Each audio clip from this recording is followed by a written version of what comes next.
Introduction to him. I call him D. Johns. What's going on, D. Johns? I'm good, brother. How you feeling, man? I'm feeling great, man. First of all, thank you for producing and sitting behind the mic. You know what I'm saying? Doing it all, man. And I appreciate you, just the relationship we built over the course of time. We don't talk every day. We don't talk every week.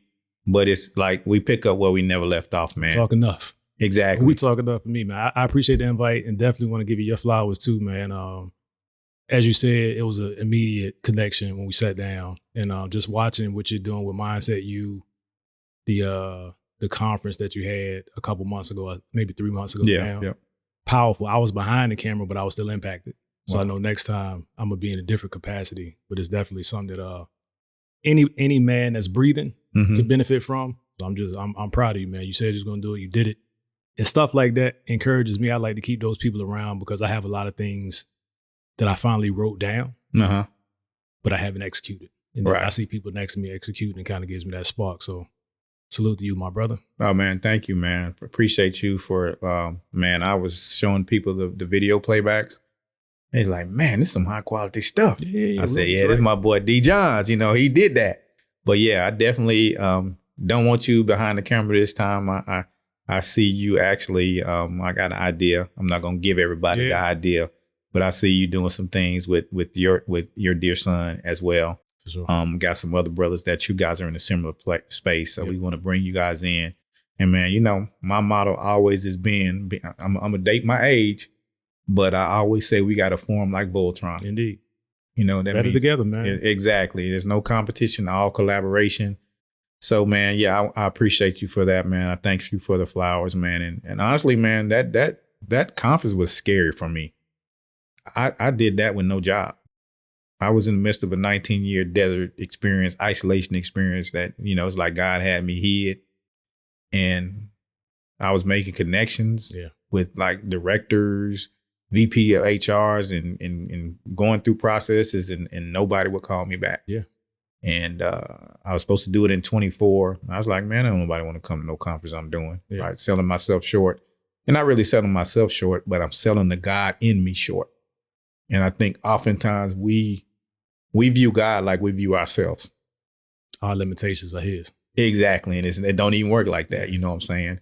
He's just saying, just you step out and I'll do the rest. And so I moved out my way. He said, I want you to put this flyer out there. Yeah. Now, it wasn't the most high quality flyer. Once it's out there, you got to do it, though. Exactly. He's like, now you're accountable to it. And even up to probably a month before the conference, like I was like at the crossroads where I had put the date out there and I got to pull the trigger on the venue. Finances wasn't there. Yeah. And, God, he parted the Red Sea for me. That's all I'm going to say.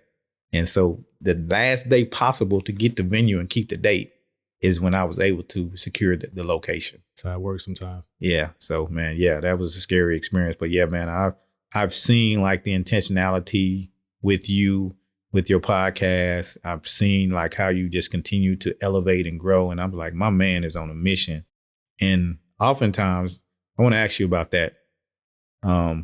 We're going to jump into some other discussions. One of the discussions I want to talk about is like the maturation process, even as a man, a husband, a father, around like our emotional intelligence, how you've navigated that, because I see it in the way that you respond in your podcast. And when you're talking to people, it just exudes like emotional intelligence, self-awareness, and being able to like manage yourself. So that's one of the things I want to get into. But back to the intentionality with the podcast, like what's been your process, and how have you got up every day and said, I'm going to do something to push me towards this goal and push me to where I want to go and who I want to become?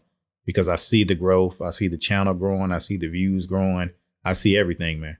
But the origin of the podcast is really reflecting a time of reflection on my relationship with my son. Mm-hmm. I grew up with my dad in the house. Great father, always got a caveat saying that, but he had his way. Mm-hmm. You know what I'm saying? It was his way, it was his way. Mm-hmm. And I didn't always care for his way in the house. And I really didn't want him to parent me the way he did. So I created a space, and I always take accountability for it. As I became of age, I started putting more space between me and him, like listening to him less, not being in the same place as him. Mm-hmm. And that kind of shaped my early adulthood, going through life without a father. I shouldn't say without a father, but without seeking counsel from a wise father. Oh, okay. And just going out there and making a bunch of mistakes. So as I had a son, my oldest son is child 3 of 5 now. And, he was coming into that 11 and 12 age. And I'm managing him like I wanted my dad to manage me, kind of hands off. Mm-hmm. But that's not who my son is. My son wanted the conversations. He wanted to be in the same room. He wanted me to come in there and jump on the games with him. But in my mind, I'm like, he thinking that he wanted that same distance that I wanted. Mm-hmm. Realizing that he didn't want it, and I also realized I hadn't built up the tools or the emotional wherewithal to be that to him. The podcast became my accountability partner. Oh, wow. So God really put it on my heart in 2020. I put up the trailer in 2020 September. Didn't do anything for a year. September 2021, first episode went out. Most difficult episode I've ever done. Because it was just me at first. Right. And, kind of articulating where I was in life, where I thought I had failed, and what the challenges were that I intended to work through this podcast. Probably took me about 4 hours to get that 30 minutes together. Oh, wow. And once I did that, like you said, once you put it out, it's out. Mm-hmm. So the type of friends that I have, the type of brothers that I have, they're not going to let me put something out and run from it. Mm-hmm. So I knew once it was out, I had to live with it. So it's been good for accountability. My son comes on the platform every now and then. I allow him to grade me. Like, what is our relationship now? Latest grade was about a B plus, right? B plus, right? We got some room to work, but it's building the reps of becoming that person that I need to be. Yeah. And sometimes that's a little bit intimidating to do that in public, but that's what the show is about. So every day I get an experience as a father. Like I said, I have 5 kids now. Today they are 21, 19, 17, 11, and 10, and we're going into birthday season. My son will be 18 in a couple weeks. Then the birthdays just roll through the rest of the year. And now I also have a granddaughter who's coming up on 11 months. In a few days, she'll be 11 months. So my perspective has changed. Having children of those ages, there's a duality there in parenting adults and then parenting adolescent children. Yeah. And now parenting an adult that has a baby that lives in a house, because that's the other piece of it. I never thought I'd be in a 3-generation house, but I wouldn't. I'm not in a rush to get anybody out. So my why every day is because there's a reason every day. Every day I'm learning something. If I'm not learning something, I fail that day. But it's typically a revelation, whether it's big or small, daily, that I try to bring to the platform in the conversation. Yeah. Yeah, that's powerful, man. That 3-generation home, that is something interesting, and we saw it in previous generations, right? Yeah. I think society has kind of pushed us to get away from it for some reason, particularly in our culture. And I know it's a fine line to walk, right? You want to prepare your children for a life where they're not totally dependent on you, but also you don't want to just push them out there because, oh, you 18, you got to go. That's typically how we do in our culture. That's the fallacy. Whereas the other ones will be like, stay here, get yourself together, stack up your money. And so, or give me a small amount of rent. Yeah. We say that up. So when you walk away from here, you walking away with a down payment for a house. Correct. Or you walking away with a fully furnished apartment, whatever you be, right?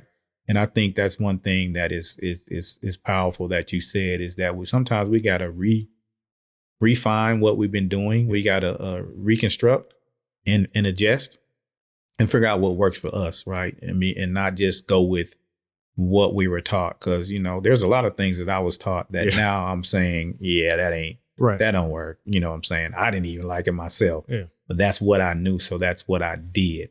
So let me ask you this, because I have, the gamut of kids too, right? My oldest actually be 30 coming up this year. No, 29. She gets mad at me because I forget her age. And then my youngest is 11. Gotcha. So I got that gamut as well. So in my oldest too, they're 20, 29, and the boys will be 25 in August. One's in Japan in the Air Force. One lives with me, and we're working through helping him find himself and find his way in life. It's a process. But they say, oh, the younger ones, they got it made. You different, right? Do you get that from your kids? I do, but the difference is not as dramatic as like my parents versus my parents being grandparents. Like that I don't know who they are. I think the difference is my older children got a version of me, but they're still seeing me grow Mm-hmm. through it.